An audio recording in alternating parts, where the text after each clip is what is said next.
की जाए ताकि जो ये ब्राउन हेयर्स हैं ये थोड़े अलग दिखें। फिर उसके बाद फेशियल किया जाए, है ना।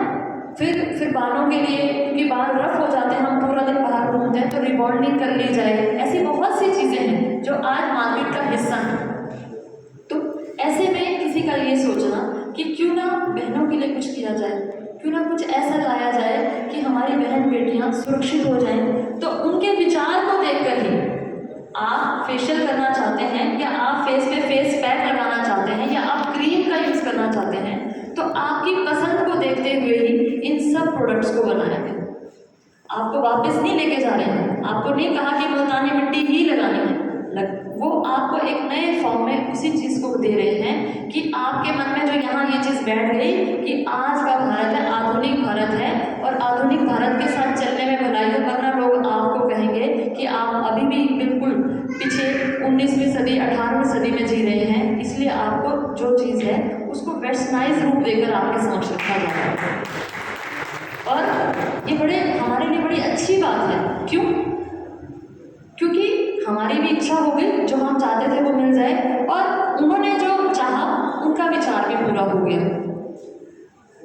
आज से पहले अगर हम पुराने समय की बात करें तो आपको याद होगा, आप में से कई बुजुर्ग भी बैठे हैं, कि रामायण और महाभारत के युद्ध हुए, बहुत बड़े युद्ध हुए। उसके बाद वैसा कोई महाकाव्य नहीं बना। अगर हम चर्चा करें तो किस पे हुए थे, किस कारण हुए थे, किस कारण हुए थे, बता सकता है कोई? दोनों युद्ध महिलाओं को लेके हुए थे, है ना। रामायण में माता सीता का हरण हुआ और रावण का वध भगवान श्री राम ने किया। उसी प्रकार से महाभारत की बात करें तो द्रौपदी का चीरहरण हुआ और पांडवों ने एक शपथ ली कि हमने कौरवों का नाश करना है। दोनों युद्ध में आप देख सकते हैं कि जहाँ महिला का विरोध हुआ, जहाँ महिला का तिरस्कार हुआ, वहाँ सर्वनाश हुआ ही हुआ ना। एक मूवी भी आई थी अभी, बाहुबली, देखी सबने? बाहुबली काफी प्रचलित हुई।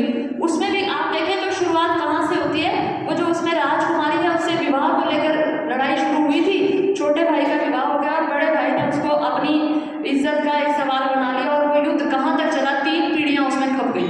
तो जहाँ महिला का तिरस्कार हुआ वहाँ सर्वनाश होना सुनिश्चित है।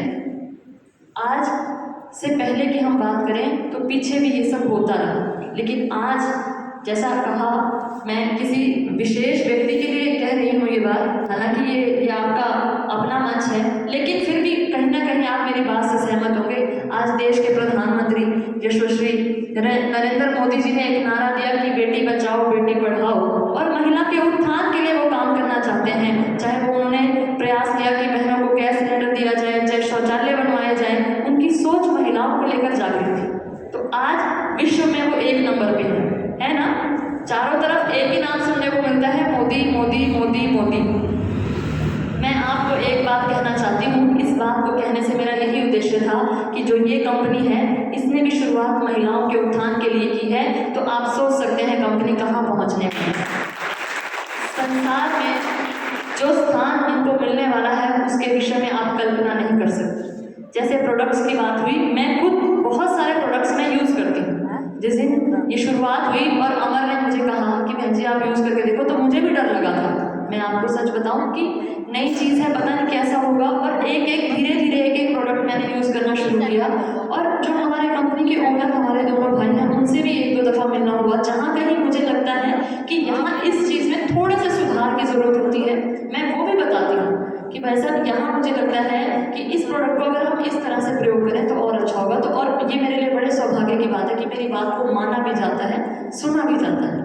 तो मैं अपने खुद के एक्सपीरियंस से आपको बता रही हूँ कि प्रोडक्ट्स मैंने यूज़ किए हैं, सच में बहुत अच्छे हैं। और इसीलिए जब मुझे अमर ने कहा कि आपको आना है तो मैंने उसके आमंत्रण को स्वीकार किया, क्योंकि झूठ बोलना, फरेब करना ये मेरी फितरत में नहीं है। अगर होता तो इस समय आपके सामने उकलाना की विधायक खड़ी होती। चुनाव लड़ा, लेकिन झूठ बोलने की आदत नहीं है ना, कभी सीखा नहीं, फरेब करना नहीं सीखा, इसलिए कभी किसी को किसी भी तरह की गोलेबाजी मैंने नहीं की। तो जैसा है, जो सच है, मेरा प्रयास रहता है वही आप लोगों के बीच में बात रखी जाए। और वाकई ही आज इस कार्यक्रम में आकर मुझे बहुत अच्छा महसूस हो रहा है। ऐसी शख्सियतों से मिलना यहाँ हुआ है जो अपना सब दांव पर लगाकर डॉक्टर साहब की हम बात करें, किस प्रकार से उन्होंने बताया कि आयुर्वेद जो हमारा अपना आयुर्वेद था, आज विदेशी लोग तो उसकी चर्चा करते हैं लेकिन हमें उसकी चर्चा करते हुए शर्म आती है। किस प्रकार से उन्होंने अपनी पुस्तकों के माध्यम से लोगों के बीच अपनी बात पहुंचाने का प्रयास किया। किस प्रकार से एक भाई नौकरी छोड़ देते हैं और संसार को, हमारे समाज को एक मैसेज, एक संदेश देने का प्रयास करते हैं कि आप आगे बढ़िए। नौकरियों की जैसे बात की गई कि वाकई बेरोजगारी और जो रोग हैं ये दोनों हमारे बीच के सबसे बड़े आज के, अगर मैं कहूँ, नासूर हैं और इनसे किस प्रकार से छुटकारा पाया जाए हर व्यक्ति प्रयास करता है। हर रोज विधानसभा में कहीं ना कहीं जाना होता है और किसी के सुख में दुख में, ये सच्ची बात है, जहाँ कहीं जाओ हर तीसरे परिवार में अगर ये पूछा जाए कि हुआ क्या था, तो या तो हार्ट अटैक हुआ था, हार्ट फेल हुआ था और तीसरा कैंसर। चौथी बीमारी नहीं है। कोई अपनी उम्र लेके नहीं जाता। 60-70 साल की उम्र में बहुत कम लोग मिलते हैं या बहुत कोई एक आधा होता है जिसका एक्सीडेंट हुआ, अन्यथा ये 3 बीमारियां हैं। और जब पूछा जाए कि क्यों, तो खान पान अच्छा नहीं है, उनका ये जवाब। दवाइयाँ पिछले 20 साल से दवाइयाँ खा रहे थे, जो जैसा अल्फा है, आपका पुनर्वा है, ये बहुत अच्छे प्रोडक्ट्स हैं, हम घर में भी यूज़ कर रहे हैं।